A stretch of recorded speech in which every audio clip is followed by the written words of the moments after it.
Hello ನಮಸ್ತೆ, welcome back to our YouTube channel.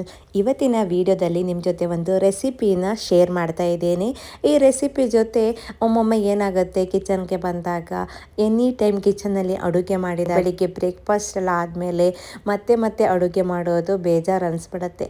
ಅವಾಗ ಏನಾದರೂ ಒಂದು ಮೋಟಿವೇಟನ್ನು ಮಾಡಬೇಕು ಅಂತ ಹೇಳಿದರೆ ನಮಗೆ ನಾವೇ ಮೋಟಿವೇಟ್ ಆಗಬೇಕಾಗತ್ತೆ. ಅಂಥ ಮೂಮೆಂಟಲ್ಲಿ ಕೆಲವರಿಗೆ ಬ್ಯುಸಿಯಾಗಿರ್ತಾರೆ, ಅಡುಗೆ ಮಾಡಬೇಕು, ಯಾವ ಟೈಮು ಮ್ಯಾಚ್ ಆಗೋದಿಲ್ಲ. ಅಡುಗೆಗೆ ಒಂದು ಟೈಮ್ ಕೊಟ್ಟರೆ ಅಲ್ಲೇ ತುಂಬ ಟೈಮ್ ಆಗಿಬಿಡುತ್ತೆ. ಸೊ ಹಾಗಾಗಿ ನಾನು ಈ ಟೈಮರನ್ನು ಬಳಸ್ತೀನಿ. ಟೈಮರು ನಾನು ಒಂದು 15 ನಿಮಿಷ ಇಟ್ಕೊಂಡ್ರೆ 15 ನಿಮಿಷದಲ್ಲಿ ನಾನು ಅಡುಗೆ ಮಾಡಿ ಅಡುಗೆ ಮನೆಯಿಂದ ಹೊರಗಡೆ ಬರಬೇಕು.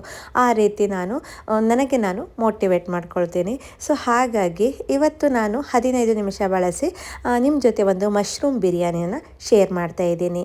ಇನ್ನು ಇಂಗ್ರೀಡಿಯೆಂಟ್ ಏನೆಲ್ಲ ಬೇಕು ಅನ್ನೋದನ್ನು ಮೊದಲಿಗೆ ರೆಡಿ ಮಾಡಿ ಇಟ್ಕೊಂಡಿರ್ತೀನಿ. ಯಾಕಂದರೆ ಫಟಾಫಟ್ ಅಂತ ಮಾಡಲಿಕ್ಕೆ ಈಸಿ ಆಗುತ್ತೆ. ಆನಂತರ ಕ್ಲೀನಿಂಗು ಅದು ಇದು ಅಂತ ತುಂಬ ಟೈಮ್ ಹಿಡಿಯೋದು ಬಿಡುತ್ತೆ. ಸೊ ಹಾಗಾಗಿ ಬನ್ನಿ ಇವಾಗ ರೆಸಿಪಿನ ಶೇರ್ ಮಾಡ್ತೀನಿ. ನಾನು ಶುಂಠಿ ಮತ್ತು ಬೆಳ್ಳುಳ್ಳಿಯನ್ನು ತೆಗೆದುಕೊಂಡಿದ್ದೆ.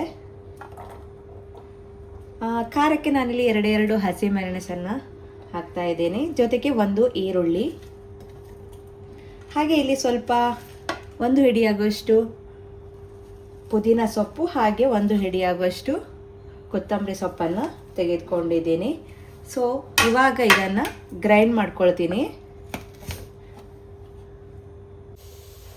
ಇದಕ್ಕೆ ನೀರನ್ನು ಹಾಕುವಂಥ ಅವಶ್ಯಕತೆ ಇಲ್ಲ. ಸೊ ಡೈರೆಕ್ಟಾಗಿ ಗ್ರೈಂಡ್ ಮಾಡ್ಕೊಂಡಿದ್ದೆ. ಇಲ್ಲಿ ನಾನು ಮಶ್ರೂಮ್ ಬಿರಿಯಾನಿ ಮಾಡ್ತಾ ಇರೋದ್ರಿಂದ ಖಾಲಿ ಒಂದು ಕುಕ್ಕರಲ್ಲಿ ಮಾಡ್ತಾ ಇದ್ದೀನಿ. ತುಂಬ ಈಸಿ ಮೆಥಡ್ ಇದು, ಹಾಗೆ ಟೇಸ್ಟಿಯಾಗಿ ಬರುತ್ತೆ. ಟ್ರೈ ಮಾಡಲೇಬೇಕು. ಇವಾಗ ಕುಕ್ಕರನ್ನು ಬಿಸಿ ಮಾಡಿಕೊಂಡು ಇವಾಗ ಇದಕ್ಕೆ ತುಪ್ಪವನ್ನು ಹಾಕ್ತಾ ಇದ್ದೀನಿ. 1 ಟೇಬಲ್ ಸ್ಪೂನ್ ತುಪ್ಪ, ಜೊತೆಗೆ ಸ್ವಲ್ಪ ಎಣ್ಣೆ ಕೂಡ ಹಾಕ್ತಾ ಇದ್ದೀನಿ. ಇವಾಗ ಇಲ್ಲಿ ನಾನು ಚಕ್ಕೆ ಲವಂಗ ಎಲ್ಲ ಇದೆಯಲ್ಲ ಅದನ್ನು ತೆಗೆದುಕೊಳ್ತಾ ಇದ್ದೀನಿ. ಹಾಗೆ ಒಂದು ಈರುಳ್ಳಿಯನ್ನು ಚಿಕ್ಕದಾಗಿ ಹಚ್ಚಿ ಹಾಕ್ತಾ ಇದ್ದೀನಿ.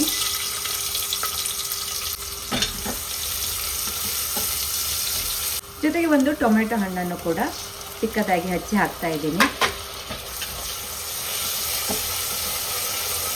ಇವಾಗ ಇದಕ್ಕೆ ರುಚಿಗೆ ತಕ್ಕಷ್ಟು ಉಪ್ಪನ್ನು ಹಾಕ್ತಾ ಇದ್ದೀನಿ. ಇಲ್ಲಿ ನಾನು ಮಶ್ರೂಮ್ ಬಿರಿಯಾನಿ ಮಾಡ್ತಾ ಇರೋದ್ರಿಂದ ಶಶಿ ಬಿರಿಯಾನಿ ಪೌಡರ್ ಎವರೆಸ್ಟ್ ಅವರದ್ದು ತುಂಬ ಚೆನ್ನಾಗಿರುತ್ತೆ. ಅದನ್ನು ಸ್ವಲ್ಪ ಹಾಕ್ತಾ ಇದ್ದೀನಿ. ಫ್ಲೇವರ್ ತುಂಬ ಚೆನ್ನಾಗಿರುತ್ತೆ.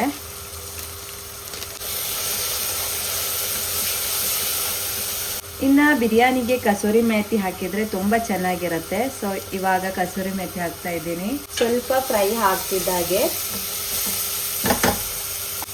ಮಶ್ರೂಮನ್ನು ತೆಗೆದುಕೊಂಡಿದ್ದೀನಿ. ಈಗ ಮಶ್ರೂಮನ್ನು ಹಾಕ್ತಾ ಇದ್ದೀನಿ. ಜೊತೆಗೆ ನಾನಿಲ್ಲಿ ಗ್ರೀನ್ ಪೀಸ್ ಕೂಡ ಹಾಕ್ತಾ ಇದ್ದೀನಿ. ತುಂಬ ಟೇಸ್ಟಿಯಾಗಿ ಬರುತ್ತೆ ಗ್ರೀನ್ ಪೀಸ್ ಹಾಕೋದ್ರಿಂದ.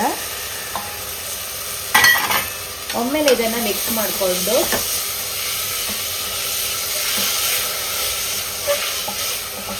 ಇವಾಗ ಆವಾಗಲೇ ರುಬ್ಕೊಂಡಿರುವಂತಹ ಮಸಾಲವನ್ನು ಹಾಕ್ಕೊಳ್ಬೇಕು.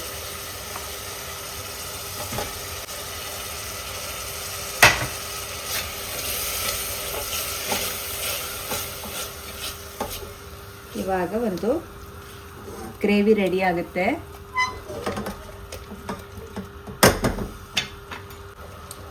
ಈ ಕ್ಷಣದಲ್ಲಿ 1 ಕಪ್ ಆಗುವಷ್ಟು ರೈಸನ್ನು ನೆನೆಸಿಟ್ಕೊಂಡಿದ್ದೆ. ಇಲ್ಲಿ ನಾನು ಬಿರಿಯಾನಿ ರೈಸನ್ನು ತೆಗೆದುಕೊಂಡಿದ್ದೀನಿ. ಸೊ ಚೆನ್ನಾಗಿ ವಾಶ್ ಮಾಡಿ ಒಂದು 10 ನಿಮಿಷ ಆದರೂ ಸಾಕು, ನೆನೆಸಿಟ್ಕೋಬೇಕು.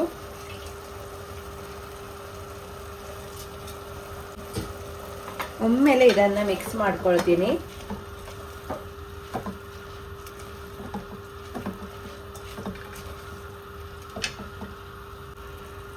ಇವಾಗ ಇದಕ್ಕೆ ನೀರನ್ನು ಆ್ಯಡ್ ಮಾಡ್ತಾ ಇದ್ದೀನಿ. ಇಲ್ಲಿ ನಾನು 1 ಕಪ್ ರೈಸ್ಗೆ 2 ಕಪ್ ಆಗುವಷ್ಟು ನೀರನ್ನು ಹಾಕ್ತಾ ಇದ್ದೀನಿ.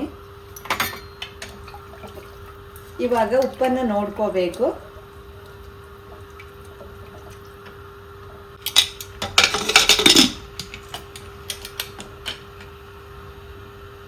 ಒಂದು 2 ವಿಸಿಲನ್ನು ತೆಗೆದುಕೊಂಡ್ರೆ ಇದು ರೆಡಿ ಆಗುತ್ತೆ.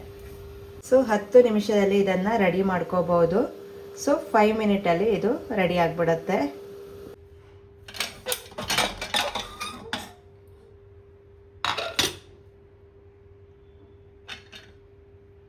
So so finally mushroom biryani is ready to eat. So ನೋಡಿದ್ರಲ್ಲ, ಇದಾಗಿತ್ತು ನನ್ನ ಇವತ್ತಿನ ರೆಸಿಪಿ. ಇವತ್ತಿನ ಈ ರೆಸಿಪಿ ನಿಮಗೇನಾದರೂ ಇಷ್ಟವಾದರೆ ಪ್ಲೀಸ್ ಲೈಕ್ ಮಾಡಿ, ನಿಮ್ಮ ಅನಿಸಿಕೆಯನ್ನು ಕಮೆಂಟ್ ಬಾಕ್ಸಲ್ಲಿ ತಪ್ಪದೆ ತಿಳಿಸಿ ಅಂತ ಹೇಳ್ತಾ ನಾಳಿನ ವಿಡಿಯೋದಲ್ಲಿ ಮತ್ತೆ ಸಿಗೋಣ. ಅಲ್ಲಿ ತನಕ ಎಲ್ರಿಗೂ bye bye. Thanks for watching.